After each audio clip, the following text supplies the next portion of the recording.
नमस्कार फ्रेंड्स, आज डिस्कस करते हैं डिप्रेशन को कैसे डायग्नोसिस करेंगे हम। तो मेरा नाम डॉक्टर कीर्ति अनुराग है।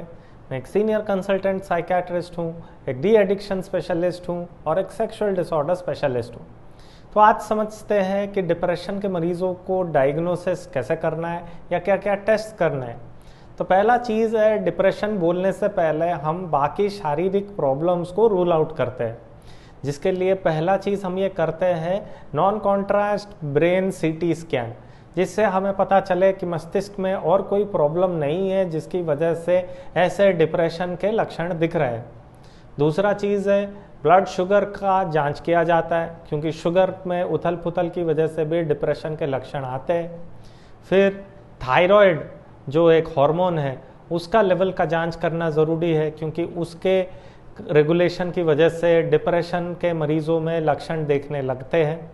और इसके साथ ही साथ लिवर का टेस्ट और किडनी का टेस्ट करवाना बेहद ज़रूरी है, क्योंकि ये प्रॉब्लम्स जब होते हैं उत्पन्न, उसके साथ ही साथ डिप्रेशन के लक्षण भी आते हैं। और साथ ही साथ सीबीसी जो कि कंप्लीट ब्लड काउंट है, जहाँ पर कि हेमोग्लोबिन लेवल्स देखने को आते हैं और इन्फेक्शन है कि नहीं खून में, वो देखना भी ज़रूरी रहता है, क्योंकि खून में इन्फेक्शन की वजह से भी डिप्रेशन के लक्षण आ सकते हैं। अब ये सारे चीज़ें जब नॉर्मल निकल के आती है, कोई प्रॉब्लम नहीं दिखता है इनमें, तब हम करते हैं साइकोलॉजिकल टेस्ट। क्या साइकोलॉजिकल टेस्ट करते हैं? हम करते हैं हैमिल्टन डिप्रेशन रेटिंग स्केल। ये एक व्यक्ति विशेष के साथ बैठकर उनसे बातचीत करके उनका असेसमेंट किया जाता है, जिससे हमें दो चीज़ें पता चलती है कि डिप्रेशन का सीवियरिटी कितना है और किन किन क्षेत्रों में डिप्रेशन के लक्षण दिख रहे हैं, जिससे कि हम 100% श्योर हो सके कि इस व्यक्ति को इस प्रकार के इश्यूज़ है। जब ये चीज़ें हम जान पाएंगे, तब ये सीवियरिटी और किस क्षेत्र में प्रॉब्लम हो रहा है जानकर हम ये समझ सकते हैं कि आगे के ट्रीटमेंट प्लानिंग कैसे किया जाए। तो कभी भी कोई भी घरेलू डॉक्टर के बोलने से, या फिर जब आप उन्हें बोलते हो कि मन में सोच विचार आ रहा है, उदासी आ रही है, वो ज़्यादातर बोल देते हैं आपको कि आप उदास हो, तो आप टेंशन ना लो, थोड़ा सा मेडिसिन खा लो और ठीक हो जाओगे। लेकिन वो जो मेडिसिन देते हैं घरेलू डॉक्टर्स, वो मेडिसिन लेना सही नहीं है।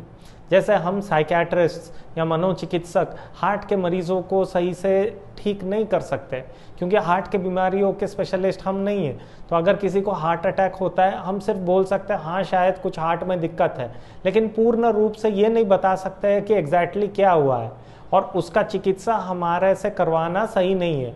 उसी रूप से डिप्रेशन का चिकित्सा या स्ट्रेस या एंजाइटी का चिकित्सा बाकी घरेलू डॉक्टरों से करवाना अनुचित है और गलत हो जाता है, जिससे कि मेडिसिन ले लेने से आपका डिप्रेशन और एंजाइटी और ज़्यादा बढ़ जाता है।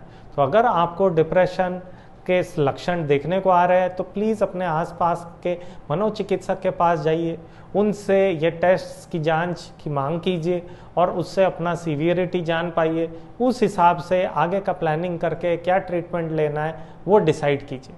अगर आपको ऐसे कंटेंट और नॉलेजियल इन्फॉर्मेशन अच्छा लगता है, तो प्लीज़ लाइक और सब्सक्राइब बटन दबा दीजिए, और कोई भी डाउट रहता है कमेंट सेक्शन में प्लीज़ कमेंट कर दीजिए, ताकि मैं उसका क्लियरेंस कर सकूं।